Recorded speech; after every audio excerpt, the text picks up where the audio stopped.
ஜெயலலிதா ஆட்சி காலத்தில் pink petrol என்று ஒன்று அறிமுகப்படுத்தப்பட்டது தெரியுமா? வெறும் பெண்கள் பாதுகாப்புக்கு. பெண்கள் ஹாஸ்டலு, ஒர்க்கிங் விமன் ஹாஸ்டலு, இது போன்ற இடங்கள்ல பெண்கள் அதிகமாக இருக்கக்கூடிய பகுதிகளில் பெட்ரோல் பண்றதுக்குன்னு இப்படி ஒரு அரசு பெண்கள் பாதுகாப்பில் கவனம் செலுத்த வேண்டும். வெறுமனே அப்பான்னு சொல்லிக்கிட்டா போதாது.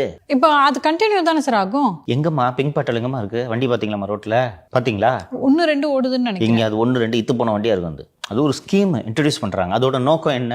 விமன் சேஃப்டிக்காகவே இருக்கக்கூடிய ஒரு விஷயம் இல்லையா? அதை நீங்க கண்டினியூஸா சஸ்டெயின் பண்ணணுமா இல்லையா? அன்னைக்கு அந்த பிங்க் பெட்ரோலுக்குன்னு வாங்கின 10 வண்டி வாங்கி இருந்துச்சுன்னா அதுல 8 வண்டி கண்டமா இருக்கும், 2 வண்டி மட்டும் ஓடிட்டு இருக்கும். அந்த 2 வண்டி இன்னைக்கு ஓடுது. புரியுதா? Scheme dropped.